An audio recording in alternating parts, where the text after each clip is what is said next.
Hey everybody, I'm Dr. Seth, psychologist. Today in this video, it's viewer questions answered. Each week, I try to take one of the comments that one of you shares in the comment section of one of my videos and answer a question that you may have on a topic that I think is important because so many other people can probably relate to it. So here's the question. I think there are a lot of people who are going to relate to this one. And it's about having a supervisor at work who goes on and on and on and on talking, sort of holds someone captive. And the employee sort of feels like they kind of can't get away. They can't say, please stop talking, or please, I want to focus on work. So let me get to the question specifically. All right. This particular viewer talks about how they have a supervisor. They and their coworkers all feel incredibly frustrated by the supervisor never stops talking, rambles on, is off focus, and latches on to a different employee each day. They sort of take a different employee, sort of metaphorically prisoner. This viewer mentioned when they try to jump in, try to insert themselves, basically try to make it a two-way conversation or even kind of get the person to stop talking, the supervisor.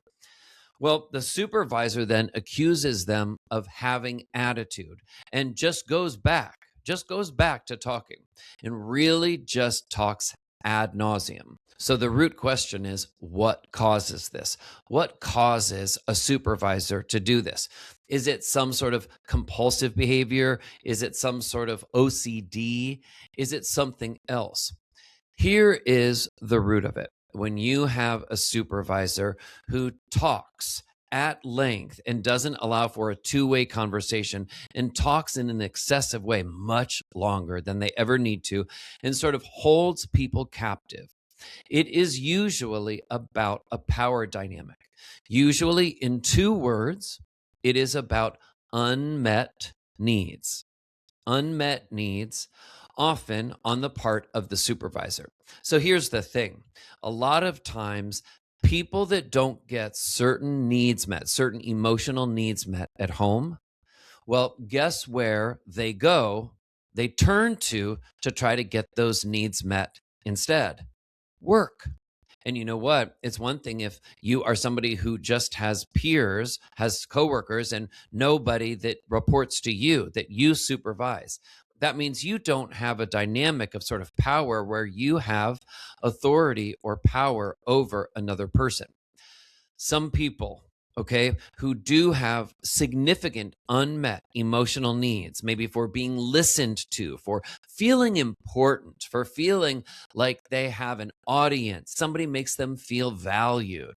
They often seek out supervisory or management positions. Why? Because they are more likely to have power and authority over others, almost like they're subjects. But really, if you have a lot of unmet emotional needs, what it really is an audience. People sometimes seek out supervisory and management jobs so that they have these spaces to have conversations with somebody else and they have the upper hand in that conversation. They can sort of steamroll the other person and they can have someone who just sits there and listens and makes them feel important. So rather than this usually being a sign of kind of compulsive behavior, it's usually about unmet emotional needs that the supervisor or manager looks to their subordinates to try to fulfill. Now, one of the things that I think is worth talking about with this particular question that was shared in the comments section of another video is that sometimes the supervisor, when you try to broach this topic, you try to bring it up, you try to change the behavior because you don't like it. You don't just want to be somebody's captive audience at work. So often these conversations are not even about work. So what are you just really sitting there to kind of just indulge whatever thoughts or needs they have at the time?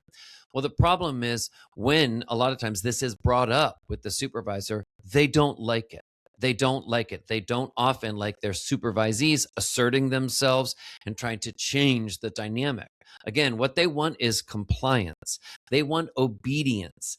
They want someone to make them feel good and important and up on a pedestal.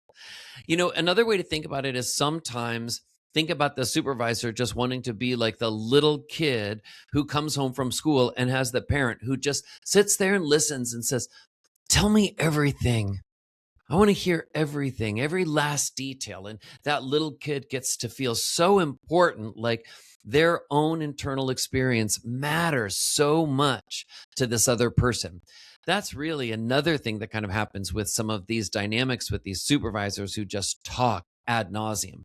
Really, the little kid in them is coming out that just, in a way, probably never got the attention that they needed. And now they're trying to overcompensate and make up for it later. But here's the thing, it is important for employees to remember what they are paid to do. Employees are not paid to be babysitters for supervisors who just need a ton of attention.